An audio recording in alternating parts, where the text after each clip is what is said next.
За мен е, меко казано, неприятно да говорим за Левски, тъй като аз го имам като нещо огромно, велико. Чувствам се много малък да говоря аз за Левски и винаги, че ми бъде това пред паметта ми, че това дело, което той направи, това, което той ни остави като завещание, ние само трябва да следваме неговите мисли и мисля, че няма да имаме никакъв проблем да запазим българщината и българския дух. Левски е нещо повече дори от българин. Той е човек надраснал времето си. Това, което е казал, че времето влиза в нас и ние влизаме в времето, то нас обръща, ние него обръщаме. Той е бил страхотен човек, мислител и ние трябва да сме на нивото на Левски. Той наистина е пожертвал живота си и всяка своя съзнателна минута именно в борбата за това ние отново да бъдем свободен народ и отново да имаме държава. Левски е феномен, който няма аналог в българската история. Няма било то партия или политическа личност, която да има повече последователи. Левски не е обикновен отбор. Левски е идеята, която носим в сърцата си милиони българи вече столетие. Един клуб трябва да има едно хубаво име и ето името на Левски намирам, че най-подходящо, защото през някои тежки години това представляваше повече, освен един футболен клуб. Нали, името Левски и нашите добри футболисти тогава заедно радваха хората и хората се чувстваха някакси щастливи да отиват да викат за Левски и едновременно да се викаха за България, за свобода.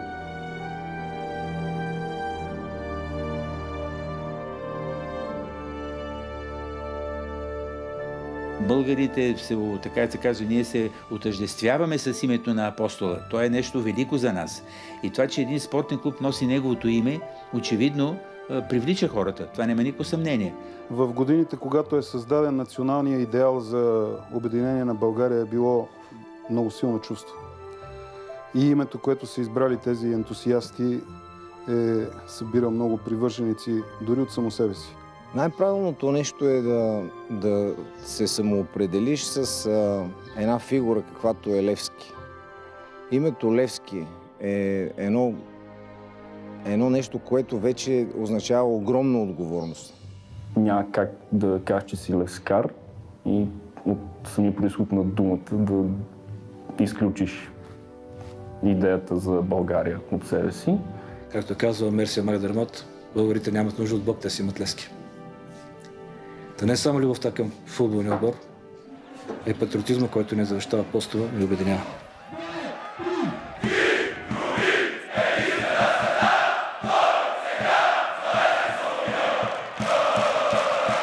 Левски граждански отбор, така е почна.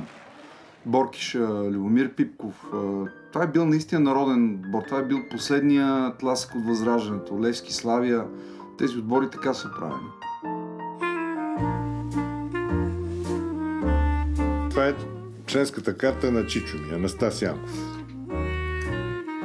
И тук пише Устав на спортен клуб Левски, основа се на 24 май 1911 година. На 24 май, преди повече от век, група от 30 младежи основават спортен клуб Левски. На Левски стадиона беше къде е почти езерото. До езерото, от северната страна на Юнак.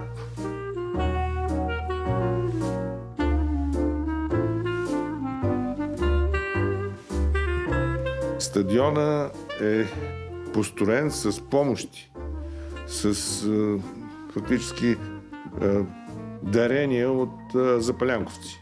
Това означава, че Левски има много голяма поддръжка, затова казват и отбора на народа. След 18-та година вече започва да има голям интерес към футбола. И по-късно дори баща ми е разказал, че когато са играли с Триколор Букурещ и когато са играли с руския национален отбор, са свършили билети, които Министерство на финансите ги дава и накрая продали са и кочаните. И имало публика до тач линията. На матч между Левски и Будапеща ФК-33 публиката на Левски е обвинена в непристойно поведение. А срещата се състоява преди повече от 90 години.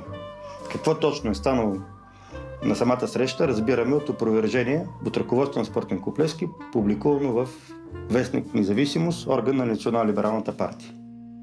Когато левия халфбек на Левски бе силно контузен от дясното крило на ФК-33 и падна в безсъзнание, публиката, която със страст следеше състезанието и беше вложила, така да речем, една амбиция на национална чест, мислейки, че унгарският играч нарочно е ударил българския играч, спусна се и се нахвърли върху унгареца. Играчите на Левски и главният разпоредител господин Иван Качев защитиха унгарския играч и не позволиха да бъде малтретиран повече. Когато един от публиката дръпна свирката на рефера господин Грок, за да му изкаже възмущението си, капитанът на тима, господин Генев, взе свирката и я повърна на рефера. Самите унгарци, след като им се обясни случката и им се осветлиха фактите, признаха, че Левски не може да бъде обвинен в некоректност, а намекнаха само, че биха желали да видят софийската публика по-малко нервна. Когато бях на 43-та година на 9 годинки, моя баща ме доведе в София и ме заведе на матч на Левски със Славия. И Левски беше в традиционната си униформа в три цвята, сини гащета, раирани червено, жълто и сини фанелки и калците също раирани. След края на матча баща ми ме попита кои харесвам. И аз казах тези шарените. И той каза, и аз те ги харесвам, и аз съм от Левски.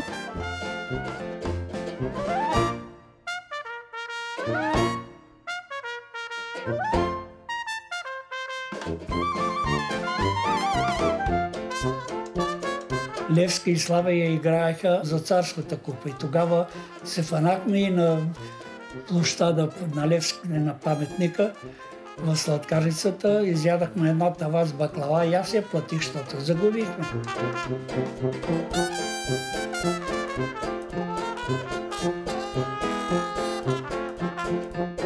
Левски и Славия, те бяха двете. Той други кой? Аз ето имаше много малко публика, той нямаше. Той беше един облагодетелствен тим, нали? Беше офицерски тим.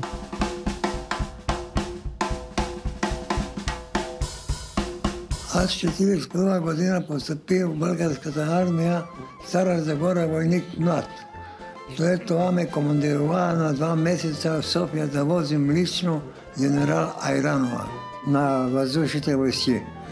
След това 1943 година бомбардираха София. Списаревски го познавам лично като пилот. Много добър човек беше. Обаче войната тури край. Ами и той тури край на 2 крепости и върху третата загина. Капитан Димитър Списаревски има изиграни няколко мача с екипа на Левски София.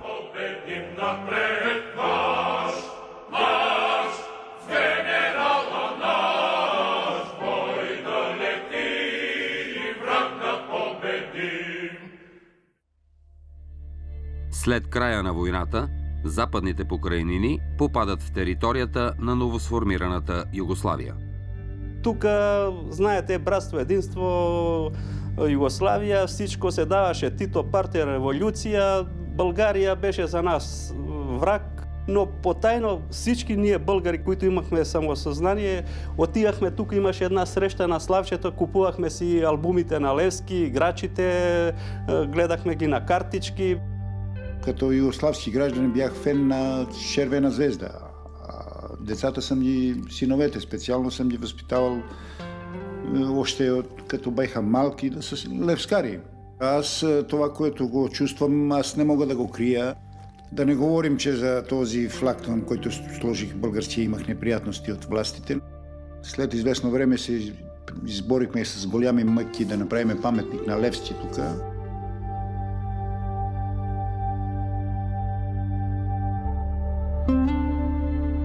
След преврата на 9 септември 1944 година, Купата на царя се трансформира в Купата на Съветската армия. Комунистите имаха едно основно правило. Във всички области на живота те трябваше да бъдат най-добрите, тяхните представители трябваше да бъдат най-добрите. И оттам идва идеята да направят един футболен отбор, който остане най-добре в България, защото преди това имаше отбори като Левски, като Славия, като Локомотив.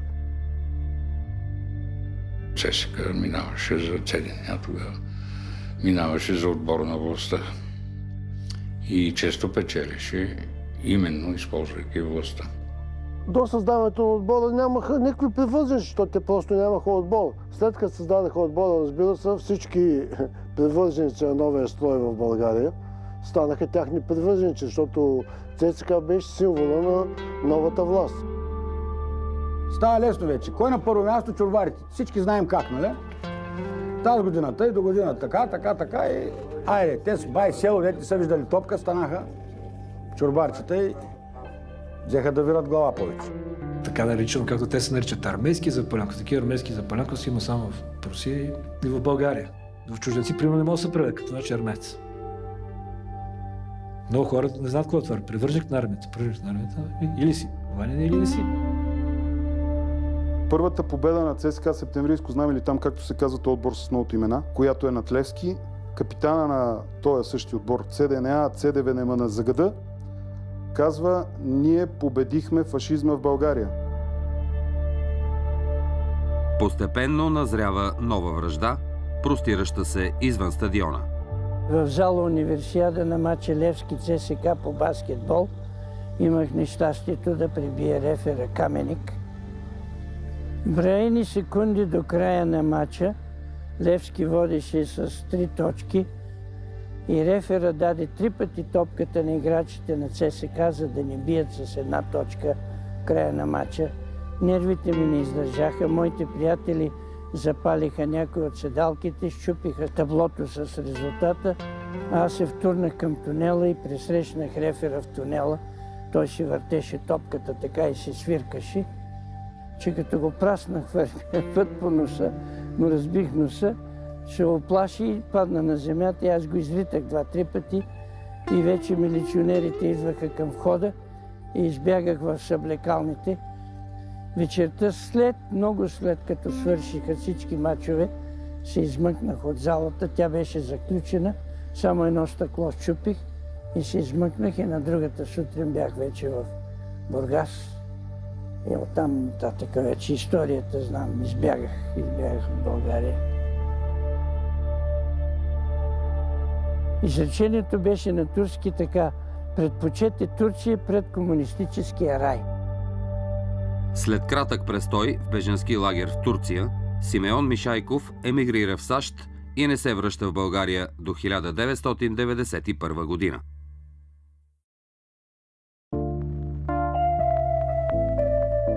То всичко синьо беше вече.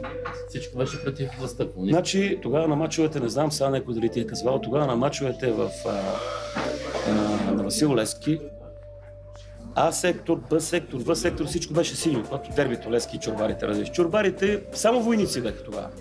Само войници, караха от поделенията и за публика. И те повечето си беха лескари и си викаха Палески там вътре, разбираш? Не случайно това беше отбора на народа.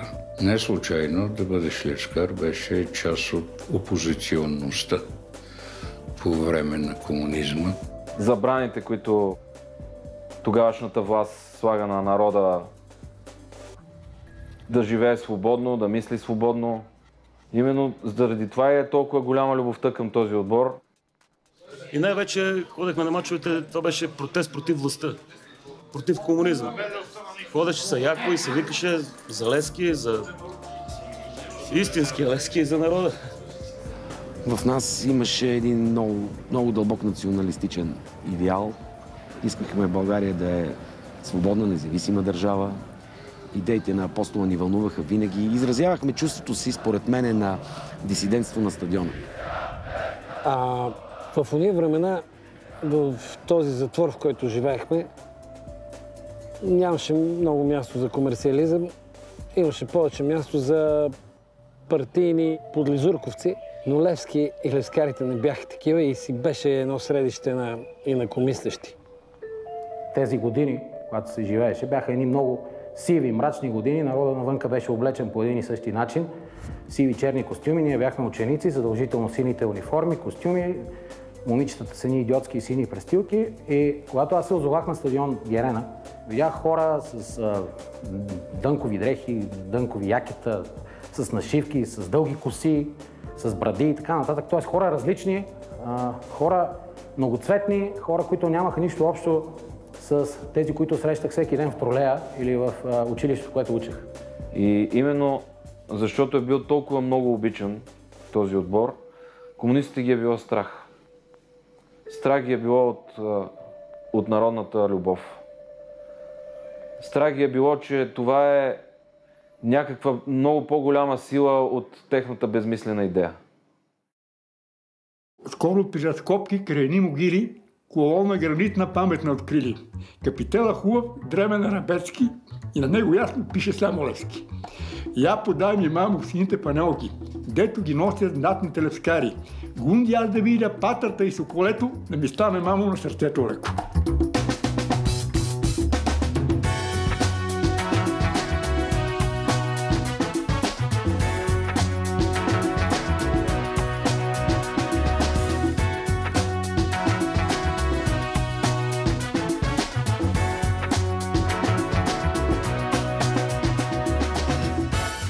Мой познат, който е приятел с Соколов, отива заедно с приятелка на Соколов да му занесат там вещи. Ма взеха мене като малък в хотела.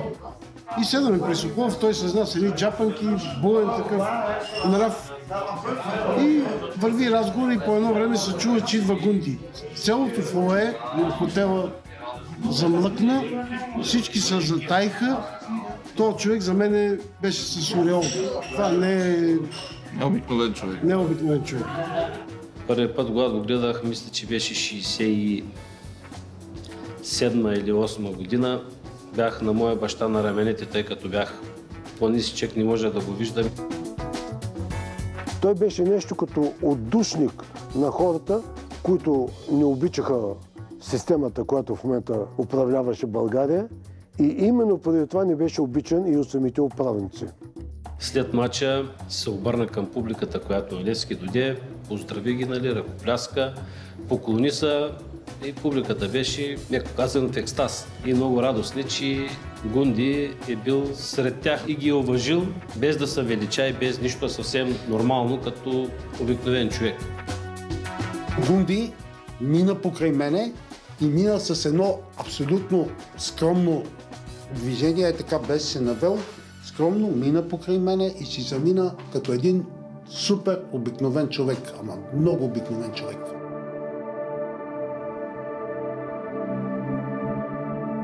Бобата Жечев един път доведе и Гунди на представление. След това се качихме горе, имахме клуб, той сега съществува този клуб на Народния театър, се качихме горе заедно с Гунди, с Бобата Жечев и си прекарахме една много приятна вечер, но тогава ми правеше впечатление, че те двамата не пиеха. Даже и бира не пиеха. Значи бяха много сериозни хора, които спазваха и режимите и затова бяха и много големи футболисти. Гунди беше като мехлем върху раната. Гунди беше нещо велико. Единственият футболист, който и сега може да играе. Гунди и Котков дойдоха да видят техен приятел, баща ми, и като малък аз гледах в захлас двама мъже, които си говореха нормално, а иначе цял свят говореше за тях. И докато си говореха, той ми боцна една значка от онези старите футболен клуб Левски. Този чичко ме направи левскар.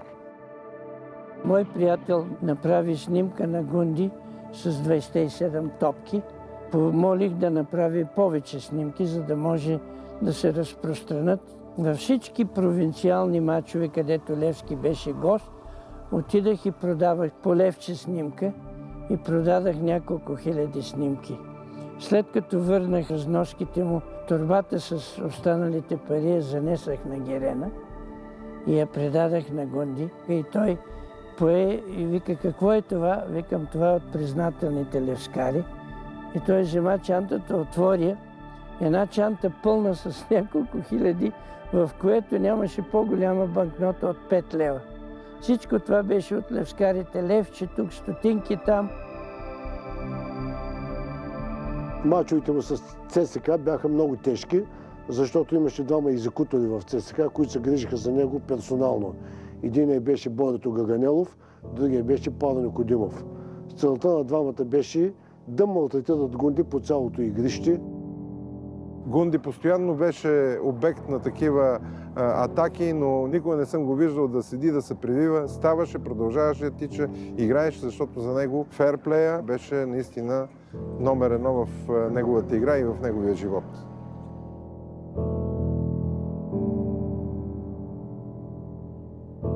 Гунди просто вече беше по-популярен от цялото Политбюро, от Тодор Живков, от всичките. И те просто, комунистите, ги беше страх от неговата популярност. 17 ноември 1968 година. Стадион Васил Левски. 50 000 зрители. ЦСКА Червено знаме, Левски 2-7. В периода, когато трябваше да се играе този матч, ЦСКА бяха в много добра форма и водиха в първенството. И го беха вземали Жеков, голмайстора на Републиката от Стара Загора, и Жеков щел да играе и щел да ни бият. Биха ни хубаво, 7-2. Петър Жеков във втората минута ни прави гол. И викам, леле, майко, какво става? Това си е автогол. Удари на Аладжето в кръка. Аладжов играеше левбек. После като ги пошаха нещо, бяхме бесни. Гол след гол. Значи Гунди, ето в 7-та минута, Гунди прави гол. Гунди отбеляза 3 гола, Сашо Костов отбеляза, Къци Богданов отбеляза. И по това време Сашо Костов му вика на Йончев, не стига таблото, я иди до Народна армия да донесеш вашето табло, че няма къде да ги пишат головете. Всички почнаха да говорят, че Левски разрешили на ЦСКА да вкарат първия гол, за да видят колко привърженици има на стадиона. И се ги пуснали да вкарат втория гол на края на матча, за да видят колко са останали след 7-те гола, които са вкарани от Левски. Тъй като живея в квартал Княжево, където имаше поделение, бързах да се прибера с надеждата да се подигравам на войниците. Аз смятах, че те са от ЦСКА, защото целият сектор Г беше само с войници. Оказва се, че като спряха пред нас и се строиха, тръгнаха и почнаха в ритъма на раз, два и скандираха Левски, Левски. Тогава разбрах, че просто Левски е навсякъде. Аз го помня повече този матч след това, като резултат.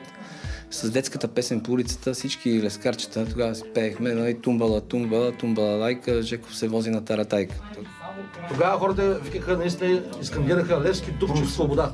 А Дупчик, точно така, говоря 7-2, Дупчик е този, който твърди прашката пролет. Достоен, велик човек, демократ.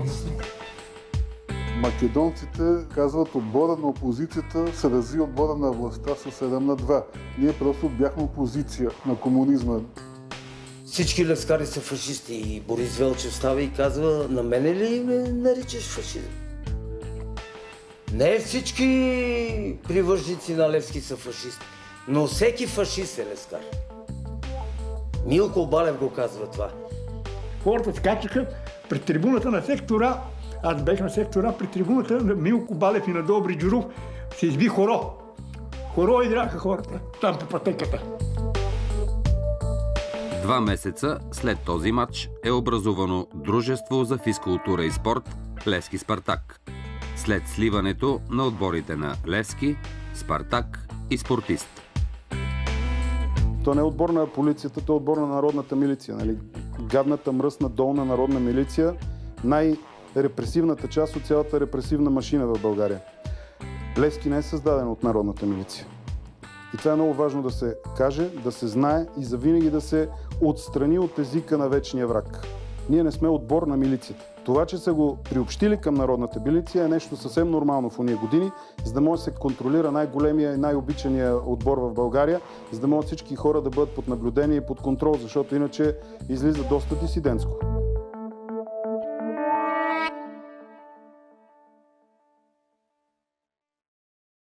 Този обединен отбор, Левски Спартак, трябваше да има капитан. Баща ми ме беше взел нямаше нещо къде да остане и ме беше взел на този лагер. И бях примерно една седмица с отбора. И на събрание, когато избират капитан на новия Левски Спартак, присъствам и гледам как Гунди е първия капитан на новия отбор, който се казва вече Левски Спартак.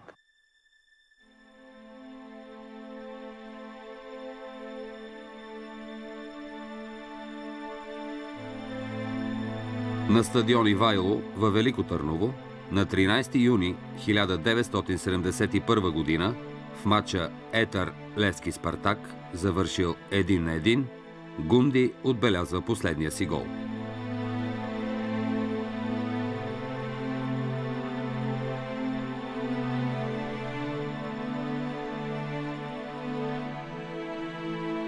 На стадиона горе, където е ресторанта, там беше нашата редакция на старта.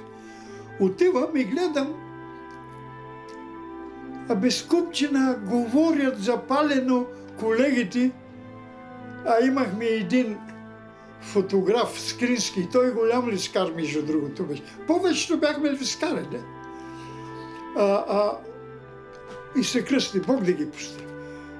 А през същото време трима космонавти, руснаци, като се спущат надолу, това са херметизирано и загиват тримата, слизат долу мъртви. И беше голяма работа, митинги, работи. И аз викам, хубаво, сега науката, викам, дава жертви. Каква наука бе, Шико? На мен ме вика Чико. Каква наука бе? За космонавтите. Какви космонавти бе? Ти не знаеш ли, че Гунди и Котков загинаха бе? Какво говорите бе? Загинаха, вика.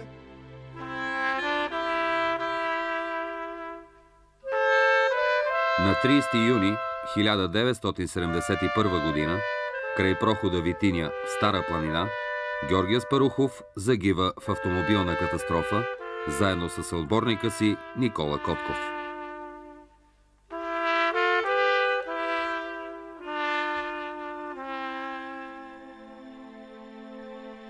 Мой познат приятел, без значение какъв е, идва при мене, където бях, и казва: Румене, можеш да тръгнеш. Викам: къде бе да ходя? Къде ще ходя? Тръгва и вика: погребението на Гунди на Котков почва. Бе, как викам почва? Никой не говори за това. Бе, казва тия, които трябва да вика, знаят. Викам: как казва? Бе, тръгва и вика: качвам се, вика, на моята кола, вика, тръгваме, заминаваме. И спряхме страни от стадиона. То не може да се припари и на бегом ме преведе през някакви стълби. Влиза, вика, тук. Къде влиза? Тук, вика, в един коридор и се отзовах в една тоалетна. Скрих се зад един прозорец и вика: от тук, вика, почваш да снимаш. Много силно беше смъртта на Гунди и всичките събития около погребението му. Бяхме на Герена и чакахме там да дойде. Целият стадион беше пълен и долу и терена беше пълен и оттам тръгна шествието до гробищата. Много страшен момент. Такива погребения е имало 3 в България. Едното е било на цар Борис III, 1943 година, което аз помня като дете. Второто беше на Георги Димитров, след неговата смърт, 1948 година. И третото на Гунди, 1971 година.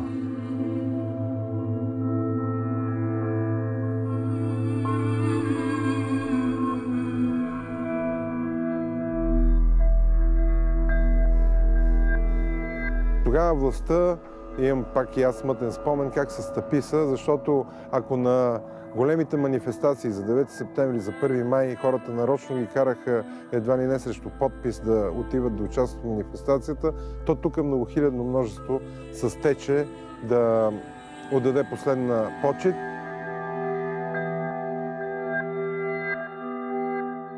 На самия стадион имаше импровизирано поклонение. На средата на център имаше венци и цветя. Поставях хората и на двете врати. Успях да заснема как продължават хора да се качват по стените на стадиона, на секторите, за да влезат вътре. С голи ръце. Помагаха им други, които бяха вече вътре, да ги изтеглят, а те по самите стени с пръсти и с ногти се катериха да се качат горе. Доста време чакахме да ги изнесат на стадиона, да ги видим. Поклонение нещо. Но в един момент казаха, изведоха ги и всички се юрнахме да излизаме от стадиона през седалките, оттатък река минаваше, да. Направиха грешка това. Прекараха го през най-черните пътища. Целият път пред катафалката на Гунди беше усеян с цветя. Хората от двете страни плачеха. Наистина плачеха.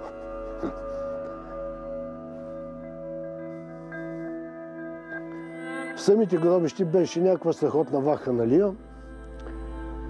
Органите на реда не можеха да възводят никакъв ред. Привържениците бяха толкова много, че просто нямаше кой да ни озапти. Всички отидохме на гроба, там където ги погребах с Котков.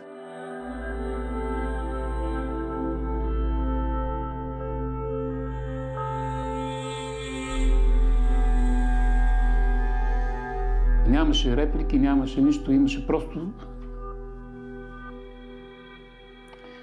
викове, стонове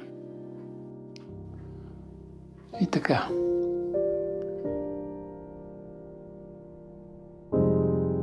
Най-близките хора на Гунди бяха около гроба.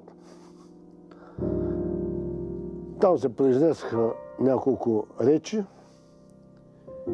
и двамата с Котков бяха погребани.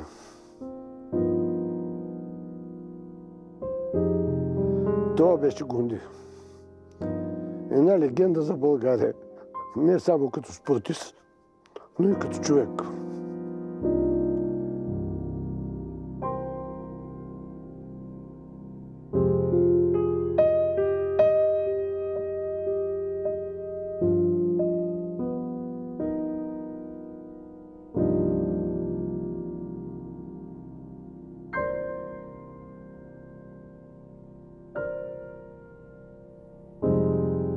Спряме офицер, с него имаше и милиционер. Виж, какво правиш ти тук? Какво правя тук? Какво правя? Аз съм с апарат в ръцете. Какво правя? Как да съм? Аз вече съм разкрит съм, край. Аз се ползвах тази карта в този момент, за да мога да оправдая присъствието си в района на стадион Георги Спарухов.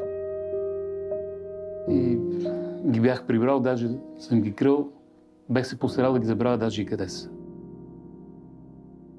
И като направихме 9 дена на смъртта, имаше един некролог, 9 дена без тебе, Гунди, скъп, 9 дни умираме по те по скръп. И не ги лепиме. И това председател на Левски Любо Червенушев, той така му беше името, Червен Ушев. Ушев, нали знаеш какво е? Влезна и почна да ги къса. И аз го фанах за гушата. И той това са писали, че сме искали да го убиеме, а той е комунист това, Червенушев. И поне получил нареждане от това, не се дава ход на голямата. Те не пускаха по гробищата да се ходи. Не пускаха за панахиди да се правят първите 2-3 години. Страшна работа беше. 71 година след смъртта на Гунди ме изселиха за 1 година. Мене, Сашо Моряка, Любо Ангеловски, Сашо Кобето, ама те го изселиха за малко, а мене за 1 година ми изселиха. Искали сме да разкопаваме глава на Гунди, да го вадиме с ковчега, да копаваме паметника на Левски и да го погребеме в паметника на Левски. Кой ще пусне беджана тогава по комунистическо време да копаеш паметника на Левски? Дали ще те разстрелят на място? Това беше официалното обвинение. В Пловдив кръчма бяхме седнали. Си говорех с едно приятелче за Левски, за Гунди и се намеси един стар пловдивчанин. Му попитал момче, ти кой набор си? Отговорих му 74-ти ми. Гунди умря 71-а. Какво толкова говори за него, като не си го виждал? И аз го запитах, добре, ти християнин ли си? Християнин съм, каза човека. Викам, и като не си виждал Христос, как може да си християнин? Погледа ме странно, викам, това е за мен Гунди, това е Левски. Голям, умен, недостигнат до сега играч. Това е Гунди.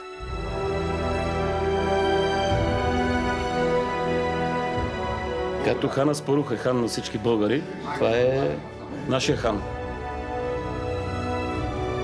Хан на българския футбол.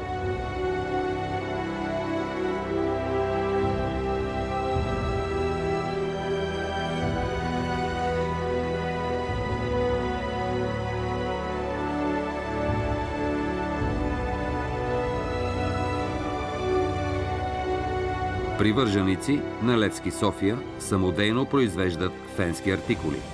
Някои от тях са произведени контрабандно в Монетния двор.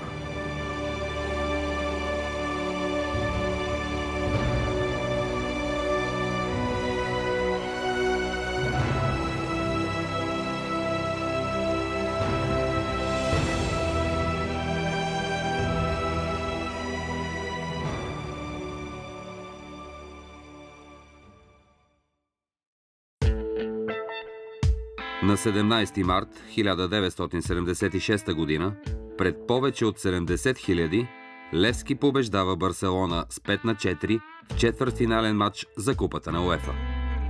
Най-незабравимият матч ми беше, аз ще ви го кажа, аз бях войник в казармата. Левски с Барселона. Няма да забравя, избягах от поделението с военна униформа, а нямам билет. Много добре знаех тогава, че от поделението на Горна баня винаги водеха по една или две роти безплатно на матч. Това беше някакъв бонус към военните. И те влизаха от към сектор Г. Отидох, докараха ги с камиони, наредих се в техната редица, даже по едно време те поне влизат под строй. Един ми казва, ма ти къв си? Викам, седи мирен, бе, спокойно. Какъв съм, лесна работа. Те по 6 ги беха наредили, аз съм седмия. Само и сам, нямам билет. И влезнах.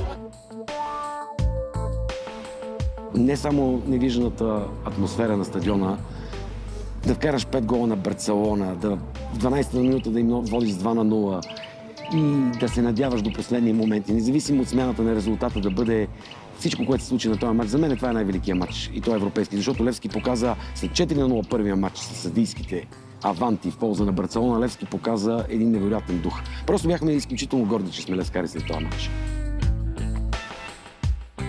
Значи нямаше едно место. Просто нямаше едно место. Тогава беше разрешено и правостоящи, и по стълбищата, нали? Аз седех на стълбите. Нямаше къде да седиш тогава. Няма го забравя този матч, когато ги бихме 5-4. Това е невероятен матч. Невероятен матч. И то още повече, че един нас съграждани вкара гол тогава. Кириливков. 70 000 човека бяха на стадиона.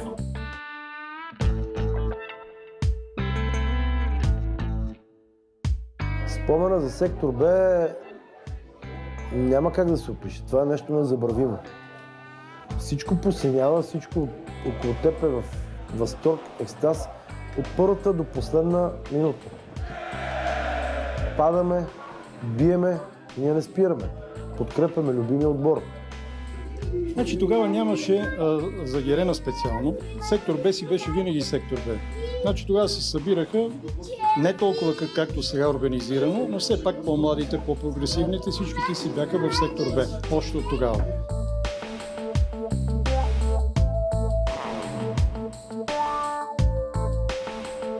Тези хора, които бяха в сектор Б, те се различаваха всячески от общата маса.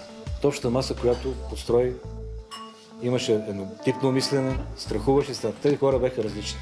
те не беха щамповани и създадени от СК на БКП, не слушаха низовите организации и си имаха собствен начин на живот. Започнахме да мислиме как да визуализираме нашето ходене на мачовете. Започнахме да шием едни знамена. Аз тогава така се бях манячил. Исках на карета да направя знаме. Беше 2,70 на 1,50. Много красиво, много голямо. Намерихме и пръчка, другите бяха с по-малки знамена. Самата милиция не даваше знамена. Не даваше шалчета. Даже човек малко да правиш впечатление, че нашата гидка големи момчета с синиша вратовърския чудакчета. Защото те не ги взимаха. Решихме и ние да имаме шалове, фанахме бабите да плетат, която баба можеше. Намерихме прежда, синя, бяла, въобще беше адско силно впечатление направихме на останалите тогава запалянковци. Баща ми е бил 33 години милиционер, не полицай, милиционер. Първия, който ми изгори дрехите долу в контейнера, беше баща ми. Вика, ни Левски, ни Пърпъл. Вика, заради тебе ще му вълнат, айде.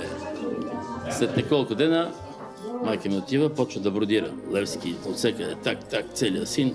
Баща ми го викат в Плевен директно заради мене. Синът ти виж го с дългата коса Левскар. Направихме много хубаво знаме и рече Вок само Левски направи небето синото беше с Барселона на много други места. И на мача с Шльон го взеха преди мача, защото бехме по-ред, го взеха знамето. Казах, ще не го разследват, че да не го върнах и викате, вие за Бог пишете. Въпреки че то беше и рече Вок само Левски направи небето сино.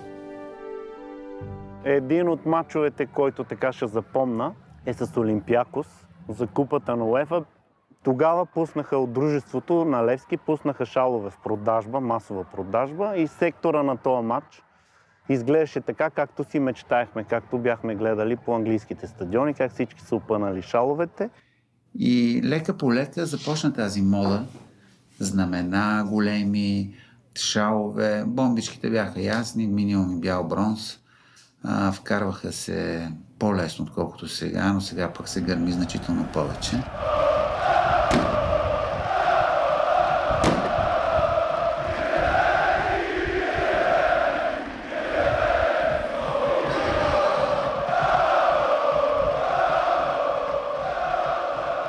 След Левски и майка ми, тя е на трето место. И къде отиваме? При това положение развод преди брак.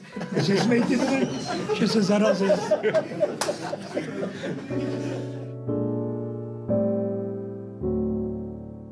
Беше дата, всичко не е планувано. Покани раздадени, да, и по едно време теглят.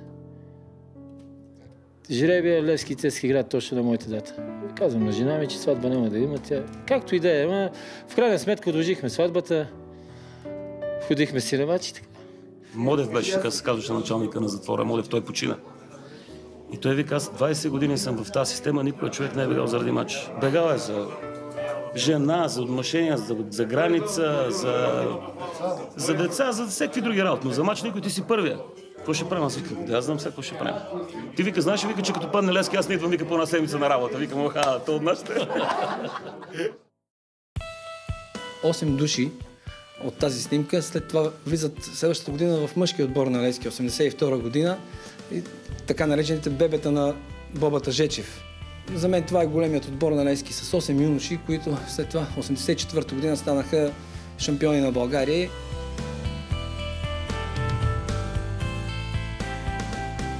И на сън да ме бутнат, мога да го изреда. На вратата беше Боби Михайлов, защитници бяха Пламен Николов, Краси Коев, Петър Петров и Ники Илиев. Тошко Барзов беше с номер 6. По крилата бяха отдясно Руси Гочев, отляво Гибона. Емо Спасов беше с номер 10, Наско Сираков с номер 8 и Мишо Вълчев беше център нападател. Левски спечели за един сезон 3 купи. Тогава бяха първенството, Купата на България и Купата на Съветската армия. Бихме ЦСК 3 пъти за един сезон, 2 пъти с по 3-1 и един път с 1-0.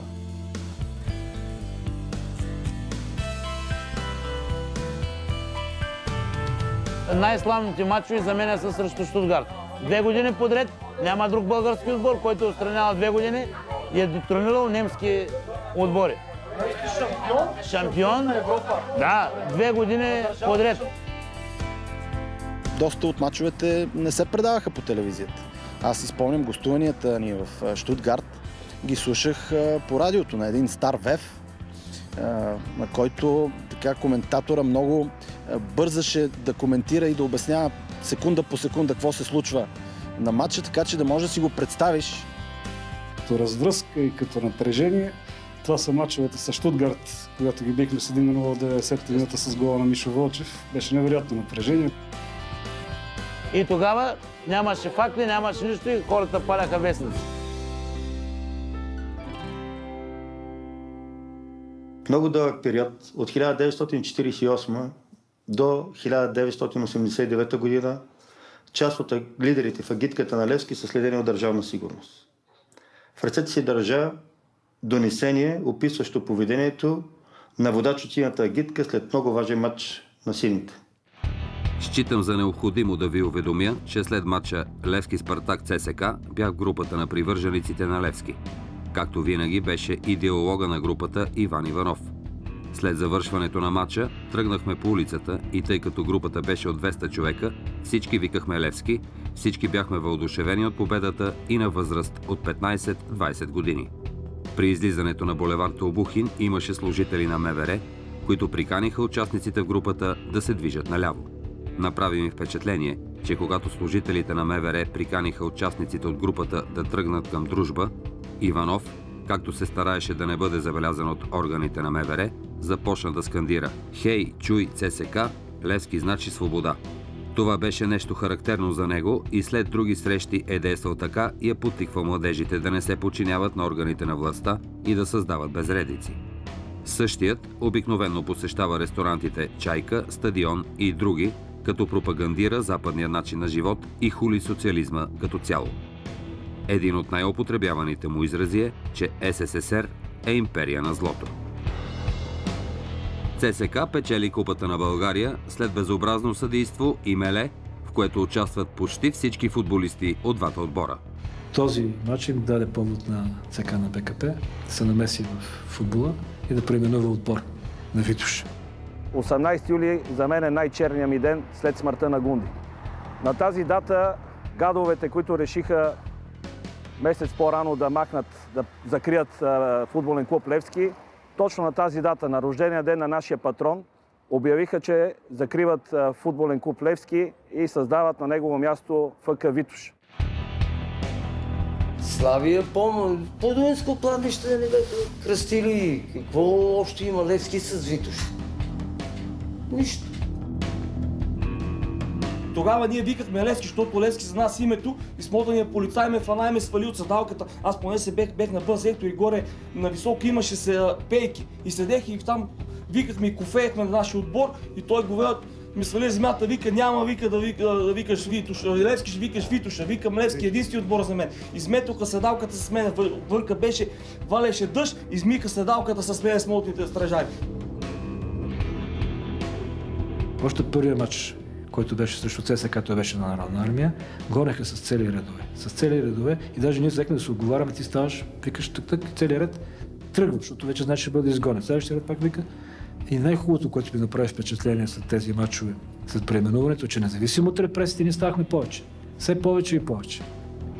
Никой тогава не е предполагал, че след 3-4 години ще дойде свободата, демокрацията в България. Смятах, че просто край, завинаги Левски е заличен.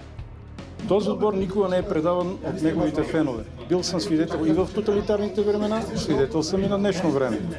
Бил съм свидетел, когато ги обединяваха с Спартак. Бех свидетел, когато им сменявахме имената. Никога сектор Б не е викал Витоша, никога не е викал Левски Спартак. Винаги е било Левски. Левски ще си бъде. Колкото и да искат да ни сменят името, колкото и хули да отправят към нас и да кажат, че нищо общо нямаме с Левски, ние сме закърмени така. 90-та година на шапките на Кирил Миланов, леком от пръст на кафето, събирахме подписи да не сме Левски Спартак, да сме Левски София. Беше февруари месец, доколкото си спомням, в кино Петър Берон се събраха и се възстанови Левски. В началото на 90-те години някакси нещата бяха много по-чисти, по-ясни. Синята идея, свободата, демокрацията, да се доближим до свободния свят. И левскарите припознаваха сините митинги и мачовете, и от митинги ходеха по мачове и обратното. Имаше големи възмущения на митинг да викаме долу БКП. Всички вестници, дори Желев Желев и Петър Берон се разграничават от това викане долу БКП. Също Жан Виденов, когато си спомням, бехме пак в първите редици, аз и Кънчо, пред входа на вратите на... Тогава пак бехме така, много левскари имаше, просто на където да се обърне само сини шалчета. 10 януари се гордея, че нашата публика проявява остро чувство за справедливост и винаги е била на правилната страна. Всички знаят, че 1997 година България беше докарана до пълна катастрофа.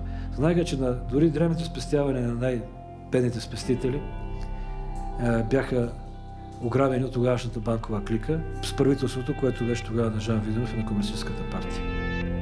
На 10 януари нашите хора бяха активни и може би най-активните в демонстрацията, която беше против тази власт.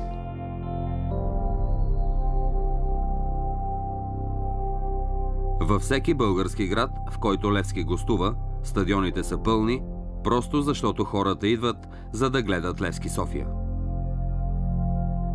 Съжаление обаче, не винаги Левски побеждаваше, което сами си представяте как си бил 500 км до Варна или до Бургас или до Сливен, които имаха също добър отбор, били са те и какво е настроението след това към 4 часа и половина във влака, защото тогава рейсове не пътуваха, всичко беше във влаковете. Във влаковете, както и сега, по рейсовете много често някои от привържениците не намираха средства, така че пътуваха по някакъв начин без билети, слизаха на дадена гара, минаваха отпред, които кондукторите отиваха отзад. Седиме ние на гарата и чакаме влака, нали, да пътуваме. И по едно време се появява човек от клуба и ни носи билет за един вагон. И казва, господин Лавчис е платил един вагон от композицията.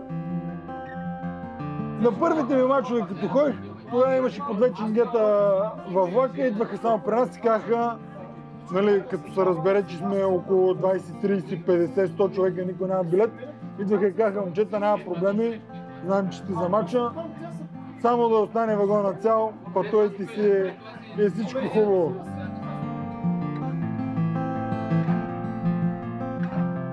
В 1993 година решихме да си направим едно клубче, където да се събираме, защото до тогава седехме по градинките, както и чорбарите висеха по градинките, те си останаха по градинките, затова им викаме пейкаджи на тех.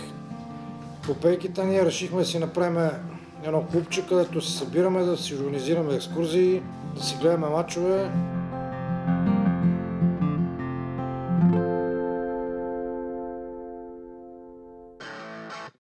Това са двама от Рейнджърс, които ни бяха на гости преди мача. Посрещнахме ги най-културно. Няколко месеца преди това Рейнджърс бяха играли полуфинал в Купата на европейските шампиони. Може би се доближава до тази атмосфера, оня матч, когато великите матчове на Левски по времето на Гунди, когато се събирали над 50 000 човека на стадиона. Стояхме точно позиционирани до агитката на Глазго Рейнджърс. Мен много ме впечатли това. Първо видях как феновете, по-голема съм, малко дете, си сменяха шалчетата с фенове на Глазго. Впечатли ме това, че имаха огромно знаме над главите си, валеше дъжд през цялото време. Насков вкара гол. Някъде беше средата на първото полувреме, си спомням, но след това една грешка и върнаха гол и оттам вече матча се закучи, тръгна точно в тази посока, че едва ли може да стане нещо, ако не ни погледне Господ. Николай Тодоров, Кайзера, отбелязва победен гол в 89-та минута. Завинаги ще бъде най-великият гол според мен на Левски. Гола на Кайзера срещу Глазго. Това е нещо, което никога няма да забравя и емоцията, която съм изпитал в този момент. 93-та година имаше факли, факлите бяха вестници. Целият стадион след гола на Кайзера, като изтекаха последните минути, пламна просто. 50 000 човека, всичко гореше. Това е след матча, тук вече са ми подарили анцук на Рейнджърс, шотландците. ССК е нарицателна думичка. Сега не знам как ми е в душата, ама така е нарицателно. Значи нещо, което искам да набия, искам да не казвам мразя, а просто искам да го набия хубаво. Аз кой съм бил на най-великият матч за мен, това 7-1, кой ги бихме чорбарите, разбираш. 94-та година. Но интересно, че и тогава матчът завърши на полувремето 4-1, както е било през 68 година. И така някак си вече се усещаше, че ще броиме до 7. Толкова години ми разправяха 7-2, 7-2, 7-2 и толкова време. На този матч просто си виках, хайде 7 гол, хайде 7 гол.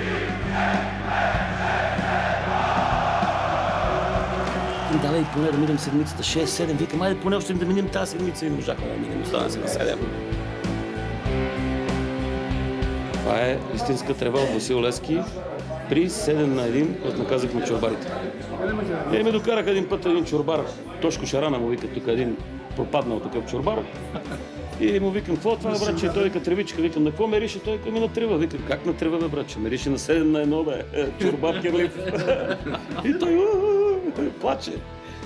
Дори наскоро, като си говорих и се яжех с Чичо ми, който е чорбар, той някакси така има устроен мозъка, че той не смята въобще, че такъв матч е имал. Не само, че не знае, че са загубили, ами смята, че такъв матч въобще не се е играл.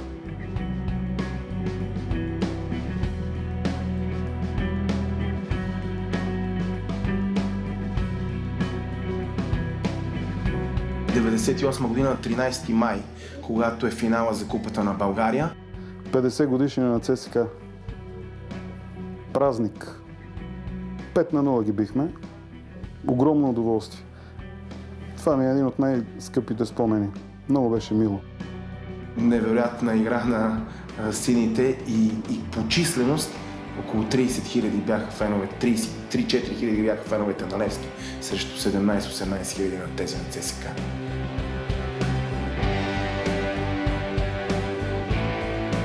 В 1996 година нещата избояха, когато с един мач на Славия за Купата на България съдията тогава ощети доста Левски.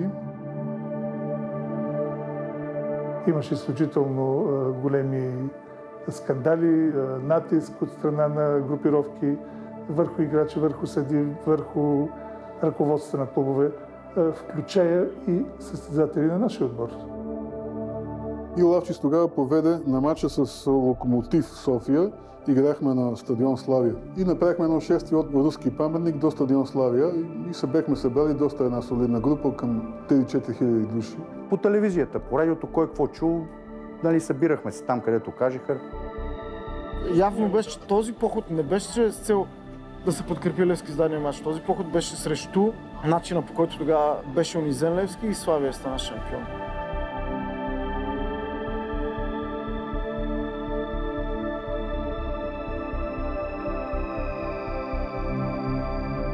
Ние 1991 година основахме първия клуб на превърженика в Черен бряг. В голямата зала на читалището. Много хора останаха отвънка, не можеха да влезат тогава. Музики, то беше страшно тържество тогава.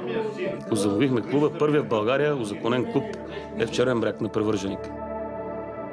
Постепенно клубове на привърженика се откриват в почти всички градове на България. И духът на Гунди също е с нас. За това, момчета, не жалете глас. Само Левски, само Левски, само Левски, шампион. Само Левски, само Левски, Левски, Левски, шампион.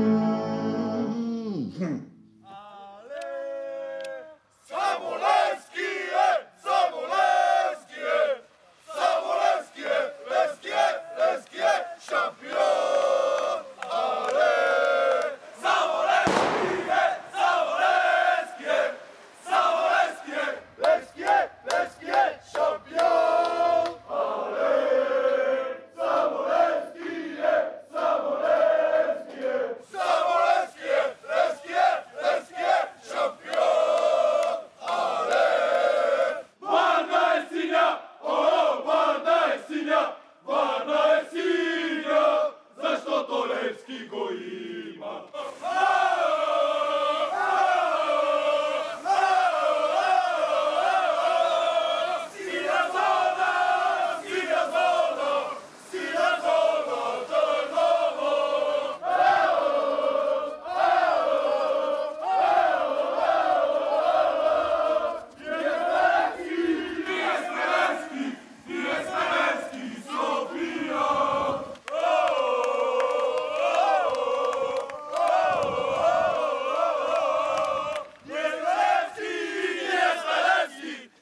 група ентусиасти създадоха клуба Левски в центъра на София, футболния клуб.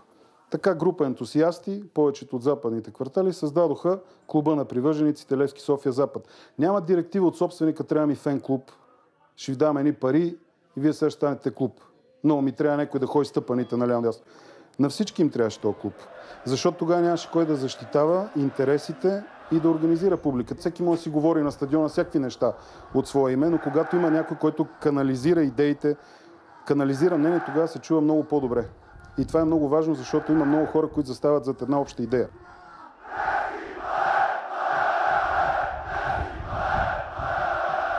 Аз не считам за нужно и за правилно, когато футболистите на терена не дадат максимум от себе си, да се прибера вкъщи и да се чувствам гузен. Ние отиваме на стадиона с идеята да ги подкрепим. И всъщност ние не подкрепиме личности на терена, ние подкрепиме името на Левски, отбора, с който сме израснали, който ни е дал доста радост. Обичаме Левски, защото обичаме България. Това е нашето вериво. България е Левски. Да бъдеш левскар, това е голяма отговорност. Трябва да имаш достоинство, морал и вяра в истината, в честността на хората, към България, да си верен, освен към клуба, най-вече към своите приятели. Животът не е тежък на всички нас. Може би нашето общество боледува, но единствено Левски е запазил своя облик, своя морал. И това нам крепи живи и достойни българи.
Знам това в разговори с футболисти и с ръководители на Левски, че първо когато излизат от тунела, първият поглед е към агитката.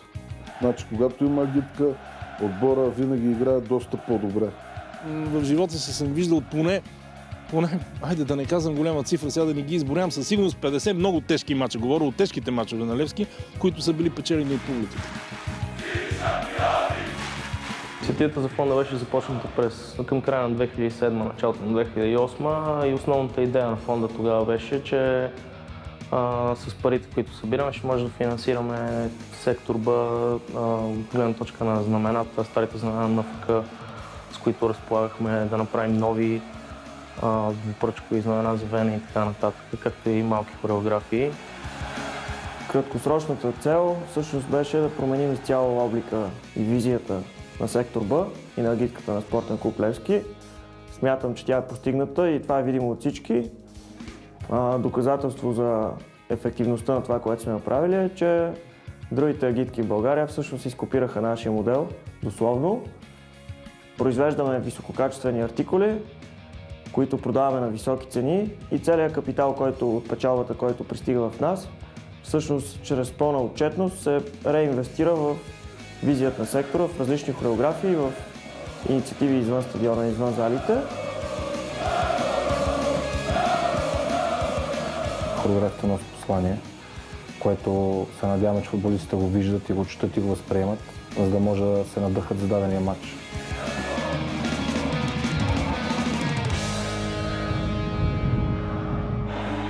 Независимо от резултата, независимо от това как играе отбора, дали сме човек по-малко, дали ни водят другите, 90 минути пеене, факли, скачане.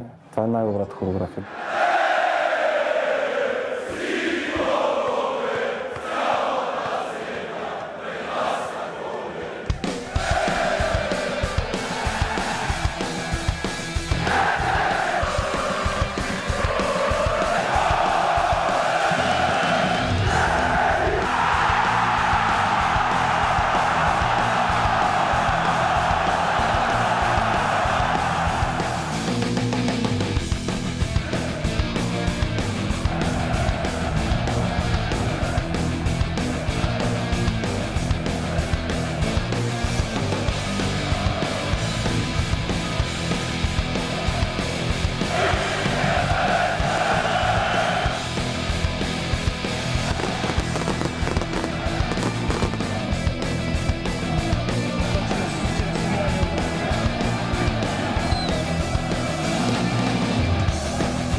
Мачовете на Левски в Англия се гледат чисто технически, всички знаят с приемник Булсат или някой, който има сигнал от България, да не може да се гледат телевизии, или по интернет.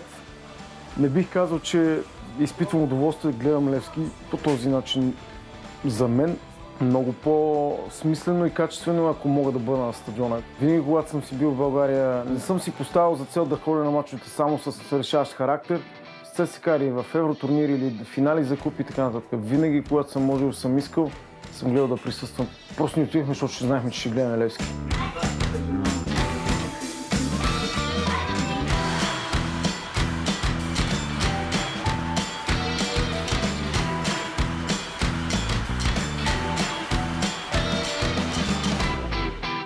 Събираме се, гледаме по телевизията от време на време. Тук ходим на Мило на мачове, обаче не е също си. Посно. Нищо общо с България. Тук лондонското дерби, например, Уест Хем Мило, 30 куки и те се насират англичаните. Нищо общо с българските дерби. Няма такъв заряд. Няма факли, няма бомби, няма димки. Само се псуват през улицата и застават две куки между тях. И това и ги пръскат.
Михаил беше от София.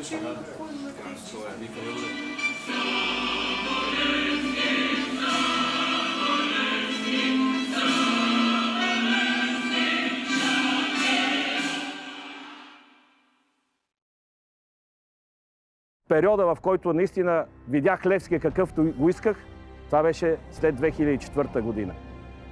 Тогава видях клуб, отбор, публика, начин на поведение, такъв какъвто винаги съм мечтал да бъде Левски. Говоря за прословутата приказка. Бях свидетел как всичко това как се създаде. В Европа най-голямо удоволствие ми е доставил мача във Верона. Левски и Киево. Това бях на 7-то набе. Най-щастливия миг, може би, в живота ми, освен този, в който ми се роди детето, е мача в Верона с Киево. Той па беше и на 23 август, на 24 ми е рожден ден, няма ти казвам какъв подарък, какво чудо беше, какво събитие, уникално изживяване. Направихме си една екскурзия, посетихме Венеция, Верона, Жюлета я приехме в фен-клуба на Левски Разград. Шал и вързахме на Левски на Жюлета, наредихме се, увихме с едно знаме, имахме с брадата Боя и Бане. И направо те повеляха жълтурите, взеха да се снимат. Със сигурност си спомням толкова много мачове. Може би цял живот си спомням няколко и върха ще е Киево Левски.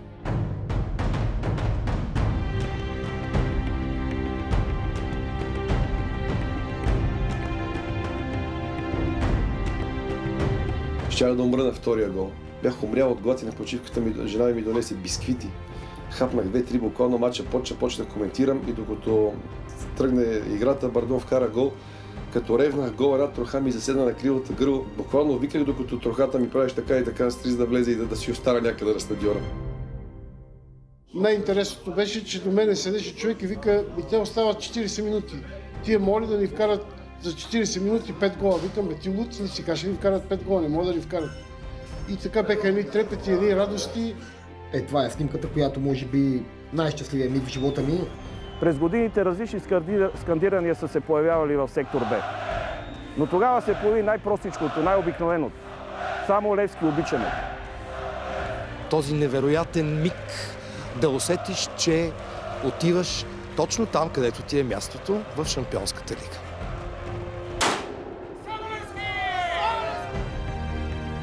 Преди 7 години отидашеме аз, сина мой, внуко и правонуко на матч в София.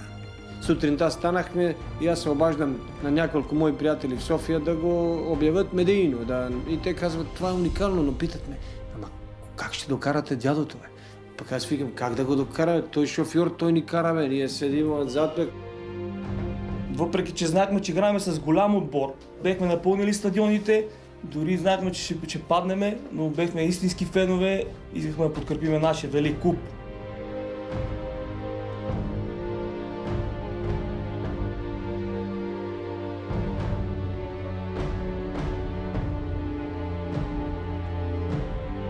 Една група английски фенове.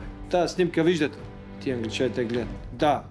Вика, сега гледайте там на живо. Това са тия. Тия ги гледат снимката, гледат това и по едно време така правят. Поклонение. И да биеш англичанин на традиция е просто уникално. Те ни биха на терена, ние бихме на традиция 1-1. Футболните клубове в България нямат много материални активи. Те не притежават стадионите, не притежават земята, върху която е построена стадионите. С малки изключения, разбира се. Един от най-големите активи всъщност е тяхната популярност в обществото. Защото тази изградена през десетилетия подкрепа от много хора е нещо, което е безценно. И на него трябва да се гледа като на огромно богатство. При Левски, който е един от най-старите отбори в България, това е една цяла история на развитието на България, на обществото, на град София. Само Левски да живееме. Някак си кажеш две неща. Едновременно говориш и за пристрастието в спорта, едновременно говориш и за най-святото име в българската история. И така както апостол Васил Левски е преживял всичко, и остава за сега един от най-големите ни герои, национален идеал на България, Васил Левски, така и отбора преживя всички тия мъчения, смачквания, преименувания, реорганизации, лоши отношения. Затова е отбор на народа. Всичко най-хубаво, което съм изживял и което те първа ще изживее, е свързано с любимия отбор. И искам да го пожелая на всички левскари да знаят, че има много, много важни неща и това е една идея, която независимо от конкретните икономически, политически и други обстоятелства ще ни държи винаги с гордо вдигната глава и гледайки напред. За Левски. Фенове, някъде горе на небето ни гледа Апостола, ние трябва да пазим неговото име. Това не се купува, това не се подарява, това не се продава. Това е усещане, това е вяра. Левски е справедливост. Отбор на свободните хора. През всичките тия години Левски е една болка, една радост. Няма по-голямо щастие от това да заведеш детето си на Герена и то стане по-голям левскар от теб.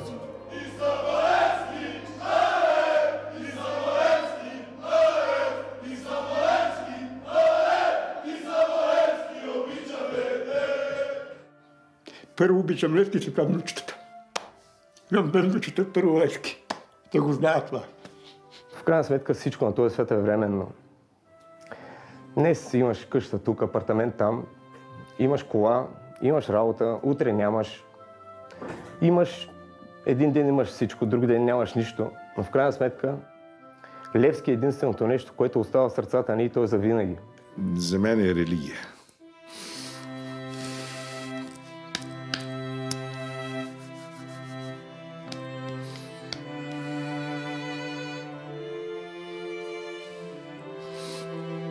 Извинявай, вълнувам се.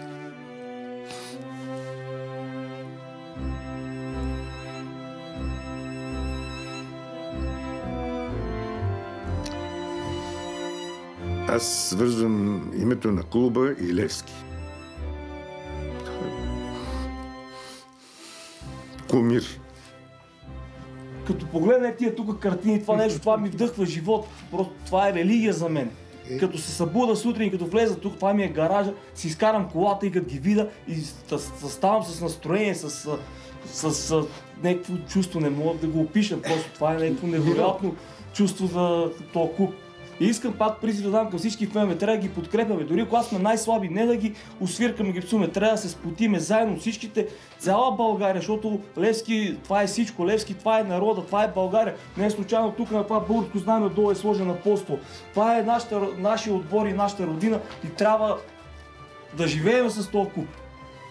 Живял съм с Левски целият си живот, до края на живота си ще бъда левскар и един ден, когато трябва да се отида от този свят, ще се отида с името на Левски на устата.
двор от София, кръстен на светиня, космодрум за полет във вечността е витиня.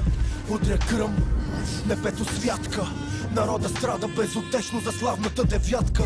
Студи пек, той е там до тях, това е фенът. Лъто на фланелката е както за кълбака левът. Ще треперат и нека всички знаят, че със сектор Б не могат да се мерят. Стадиона е вулкан, бълва лава, сина на своя син любовта предава. Загубите рани, успехите реотани, целия настръхвам от разказите на баща ми. Честта е да се брани, запей с гърло до последната минута, подкрепяй върло. От еуфория сърцето лудо бие, помнете, Левски, това сме ние. Ехото от стадиона чак в космоса. Българио, синовете твои достойни много са. Любим отбор, за теб живота си ще дам. Влизам храбър в битка, в очите с плам. Отеква ехото от стадиона чак в космоса. Българио, синовете твои много са. Любим отбор, живота си ще дам. Влизам храбър в битка, в очите с плам.